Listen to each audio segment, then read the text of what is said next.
Hey, how's it going, guys? Matt here from Toasty DIY, and I'm here with a quick video to show you my brand new organization app of choice, Todoist. Now, for those who don't know what Todoist is, it's basically Microsoft To Do on steroids. Well, that's kind of how I see it. It basically takes what I loved about Microsoft To Do, which if you haven't seen that video, hit the eye in the top right corner, and makes it a little bit better to the point now that I've switched over to Todoist on my phone, my laptop, and my desktop here, and eventually my desktop at home. Now, first up, we have the inbox, which is just a general place to jot down some to-dos. So if you need to go in here and add a task, let's say, as you can see right here, renew gym membership, you can go in there and jot it down. I don't like to use the inbox because I want to keep stuff organized in projects, which we'll get to here in a second, but the inbox is here if you're just going to add a quick task that does not go into any of your projects that are listed right here or ones that you might make. Next up in today is pretty obvious. This will pull all your tasks from your inbox and or all your projects that are due on the day that you're looking at it. So it's a great way for you to go in here and see what you have to do for the day and stay on track of stuff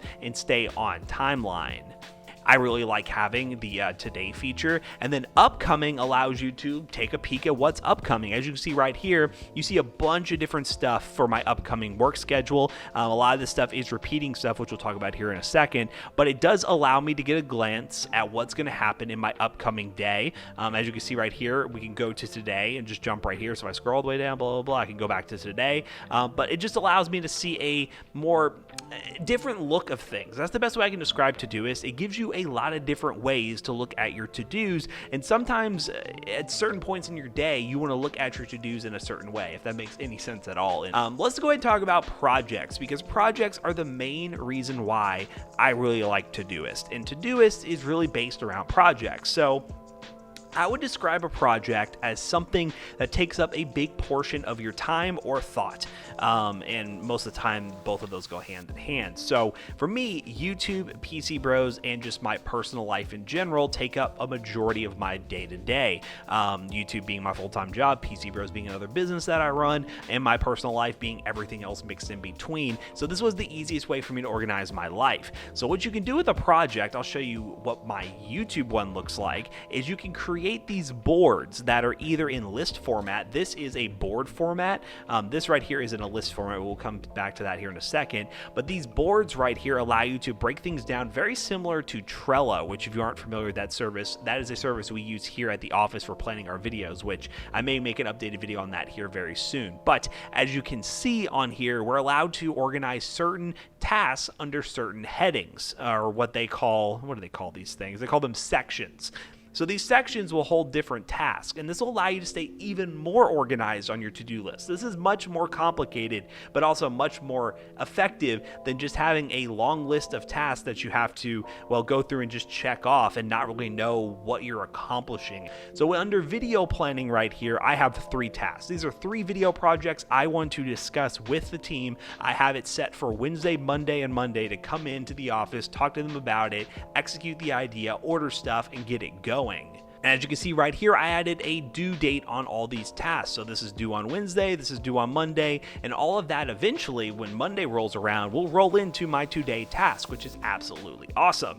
And the same thing goes for all these other little sections. I have advertisements, which is, I primarily handle a lot of the pre-rolls and the baked-in ads you see on Toasty Rose videos, so I have to have a way to keep organized to know which ones I need to work on. There's one I'm about to start working on. Benchmarks is where I know which videos I need to actually do benchmarks on. I do a lot of the benchmarking and voiceovering for all the PCs and we build and test here on the channel. So having this right here allow me to know how many benchmarks I need to do, how many ads I need to do, and not just constantly stare at a list of things I need to do and not know how much of each I need to do. Because some of these things do have different priorities, so it allows me to really get a better look at my day. Here is finance stuff. The really only finance stuff I have to do is payroll and look at accounting, and all these repeat every other week or every week. So these actually have a repeating factor where they will remind me every week or every other week to do said task. So let's say there was a new finance thing where I just need to pay our moderators, which is actually something I need to do, and I need to do pay moderators every month. So right now we'll do a reminder for we'll try every end of the month. Does that work? It works. So every end of the month, they will remind me to pay moderators, which the end of the month is this Thursday. Look at the calendar right here. Boom, the 30th. So they'll pay our Discord moderators at the end of the month, and boom, I'll get that reminder in here, and then I go in and do the task. So we'll go ahead and add that right there, and boom, that's actually something that I need to add. So that was actually kind of cool. I was actually able to do something live here, and that makes me very excited because that is something that I really struggle to remember to do every single end of the month, along with doing all the other payroll that I do. And yeah, that's pretty much how I set up YouTube here. We also have an other tab if there's something that doesn't fall under any of these categories. If it's something that, let's say, I start doing repetitively, I'll probably add a new section for it. But for right now, there's an other tab.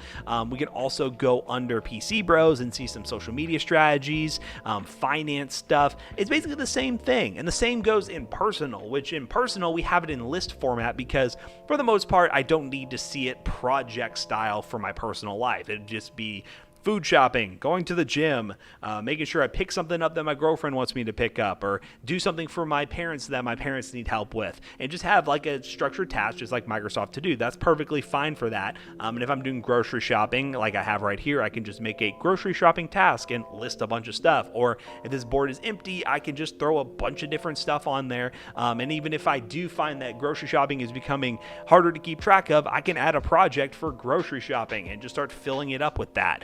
I also have labels, which these labels really just allow me to look specifically at YouTube things and PC Bros things. I'm not really going to use these as much because I use the projects mainly for it as opposed to labels. But, oh, I need to buy buns, and then label that with the @ symbol. Well, let me add a new label real quick. So we'll call it groceries, and we'll label it that. Go in here, buns at groceries. So now I know that's a thing I need to do, but I can go into the label under groceries and narrow down my shopping that way. I don't really like that strategy the more I think about it, but it's just an example that you can use. And also there are filters to filter things that are assigned to you if you're using this for a team, or you can also use it for priority. So if you have stuff that's very, very urgent, you can flag it based on priority and have that as a way to stay organized. And all of this works across multiple devices. I have an app on my phone that allows me to see all my tasks. You can't really see it very well here, but I actually have a widget on my iPhone that allows me to see what I have to do today. So I get a quick glance, open up my phone, and be like, all right, I got to do that, and I could do it from my phone. Also have it on my MacBook, and I'm going to have it on PC at home. So overall, Todoist is really awesome. I've been sitting here on the weekend just trying to update my organization game, and this has been an app that I think is going to stick with me for a long time and will incorporate very well into my workflow. So if you want to download Todoist, link down below. There's no affiliate link or anything. I just found this app when doing some research, and I think it's really, really cool. So definitely consider picking up. Like, comment, subscribe to Toasty DIY, and I'll see you guys in the next one.